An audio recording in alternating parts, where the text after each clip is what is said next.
guys, welcome back to our channel. Today's video is going to be a little bit different, but it's something that I really wanted to make a video about because I think it's really important. So if you didn't know, we live in Southern California and we have lived here our whole lives except for when we were in Indiana for college.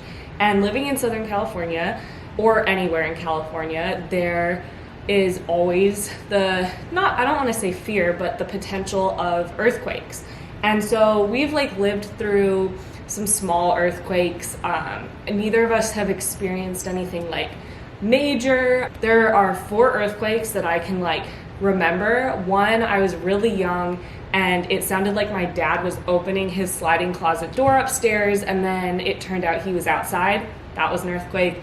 The second one, I was in, I think, middle school, and it literally just sounded like a truck rammed into the side of our house, but that was it. It was just that one sound, and then that was it.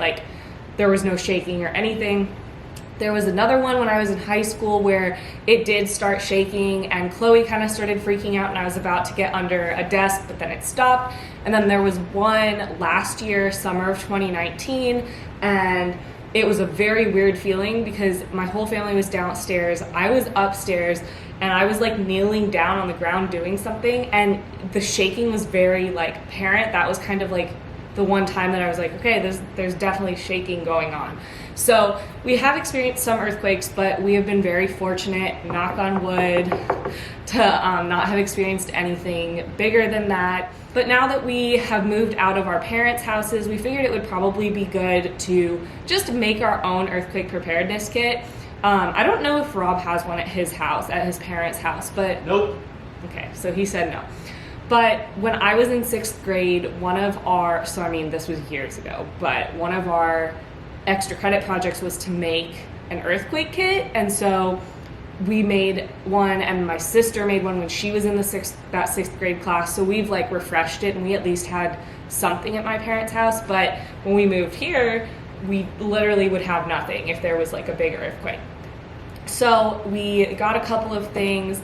I used a list. I went off of a list from the Red Cross, which I'll put in the description box down below. And I'll also list all the things we have, and I'll link you guys to some of the stuff that I got, because I kind of did some research into what was the best. So I'll leave links for some of those things. I definitely think we're missing a couple of things that we can add to it, but this is a really good start to have something. So I'm going to start with the obvious: food and water. We have this big pack of water. I don't think that's actually technically enough water that you're supposed to have. We were going to get the gallon jugs, but we can't find those anywhere, thanks coronavirus and pandemic. So we're going to keep our eye out for those, but at least for now we have some bottled water. We have a bunch of canned goods. Basically we have 4 different just soups. We have 2 cans of garbanzo beans, good to have beans, a can of black beans, and then we have some canned fruit, canned veggies, evaporated milk. We also have this coconut milk powder. We have protein bars. We have these peaches. We have tuna packets, beef jerky, and then some trail mix. So it's pretty basic, but it's food that we could survive on if we needed to. And then we also have a whole bag of Mackey's food.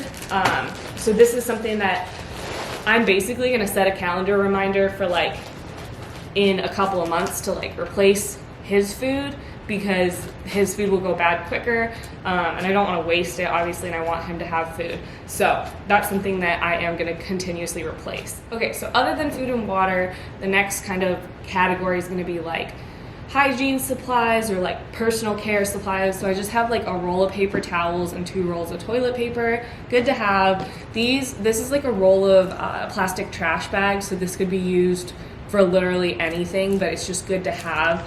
Even if we need to lay them down on the ground or something, we would have that. I have a bottle of hydrogen peroxide. Again, in case someone was injured, that would be good to have on hand. I have a packet of wipes. These are the Young Living Thieves wipes. I really like these. They have thieves oil infused in them, and they're good sanitary wipes.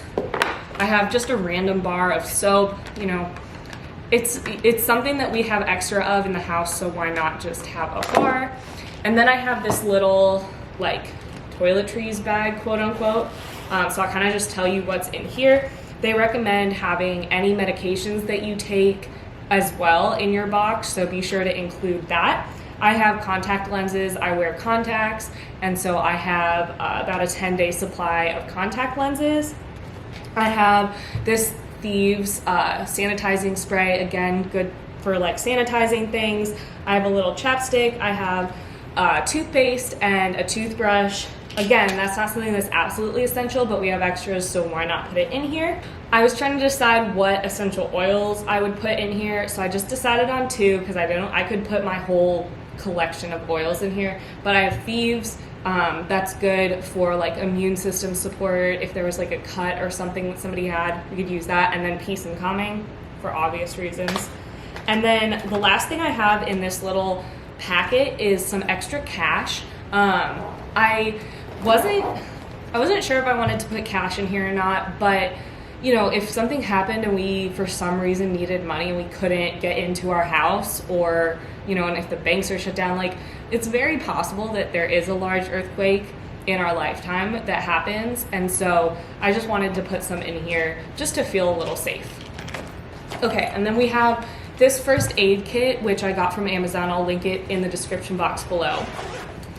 But it has pretty much everything. Like, it's a very comprehensive first aid kit. It has like gauze, alcohol wipes, scissors, tape, obviously band-aids, like sanitizing stuff. So this has like, it's a very good, like compact but very comprehensive first aid kit. Okay, and then moving into like the other category, I guess, I have a phone charger, which this I was not sure if I should include or not. It was on some lists that I found, but not on others, but on the Red Cross list, it was on there. And again, I figured we have an extra, so it wouldn't hurt. Likely if there was a big earthquake, the power would be out or the phone lines would be down. So like our phones probably wouldn't work, but you know, if for some reason there was power or we needed our phones for something and there was power to charge them, I just decided to put one phone charger in there. Okay, next we have this flashlight. This is like a really good flashlight. So it's like, it shines really far, so this is a perfect one to have in our kit. It's an Outlight flashlight. I don't have a link to this one. I will try to find it, and if I can, I'll put it in the description box, but if not, the brand is Outlight, and it's like solid heavy duty flashlight. And then I have this Power Bear AM FM portable radio, battery powered. So this is really good. This is something that's like, I think one of the most important things to have in your earthquake kit, because if the power goes out, you can't access anything.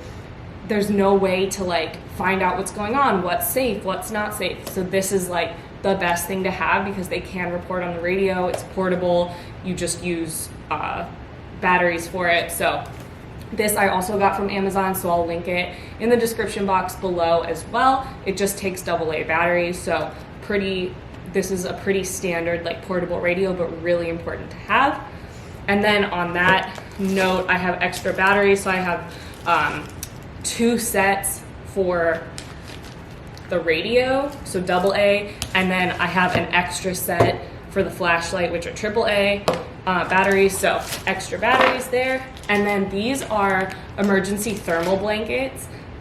This was something I like literally didn't even think of, but it was on the Red Cross list, and I was like, that's probably a good idea. It says that they retain up to 90% of body heat, they're waterproof and windproof, and then non-toxic reusable material.